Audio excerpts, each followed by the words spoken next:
frustrating that these people who used to, and of course it's been going on for a very long time. We've got the famous Tuskegee experiments, but of course there's the CIA experiments.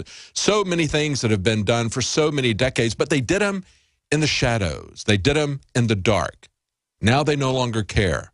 Even when you call them out on it, even when you point out that they are doing things for which there is no ethical justification, in violation of criminal laws, they continue to do it.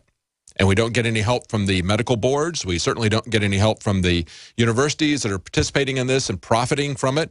The bureaucracy, the EPA, which is constantly trying to extend its jurisdiction, extends it into saying that they own all the water anywhere, going into the cases. I don't want to go down that whole rabbit trail, but they have tried to exert authority over people's ponds within their property, fining them $75,000 a day in Montana. I mean, it's just absolutely outrageous what our government is doing. But the thing that should really concern people is that they no longer believe that they need to get our informed consent about anything. They can hook people up to the gas pipe out of an exhaust system of an engine and lie to them about the consequences, and that's not a problem, say the medical ethicists. But before I run out of time, let me go to Joanna in Kansas. Joanna, thank you for holding for so long. Go ahead. Oh, yeah, thank you very much. I appreciate the time.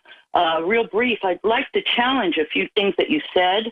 Mm-hmm. You had commented about our authority figures, the doctors and scientists, doing these things without our permission and not requiring our consent. Mm-hmm. And I question that because... You question whether they're doing that or whether we should just let them tell us what to do and just be good? No, I'm saying that we are giving them consent. Oh, okay. All right.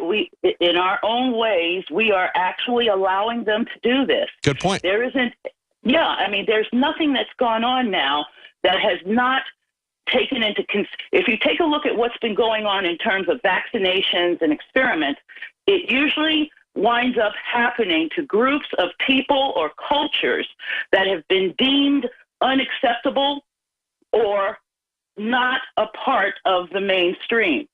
That's a very good point. They have contempt for us. They think that we're primitives and they can get away with anything that they want to do. And, of course, the Constitution is not self-enforcing, is it? Absolutely. So if you take a look at everything that's taken place from the Nazis and the Jewish nation, and you go all the way up to Tuskegee, and it just seems like everyone that is being experimented on has been deemed unworthy or not worth the time or energy. And one of the questions that I wanted to ask the doctor, because he had listed a number of the places where these experiments were taking place, I would like him to tell us what is the population of these areas that he's named. I mean, what is the cultural makeup of these areas where these experiments are taking place? Well, Joanna, we know that this most recent one, they're targeting asthmatic African-American teenagers. That's the demographic that they're going for in Raleigh now with this newest test. And I'm black, so I'm all ready to either get in line or wait for my gift card or whatever. I mean, seriously, the whole idea of it is based upon this very liberal agenda that clearly separates people according to race, gender, value, et cetera, et cetera.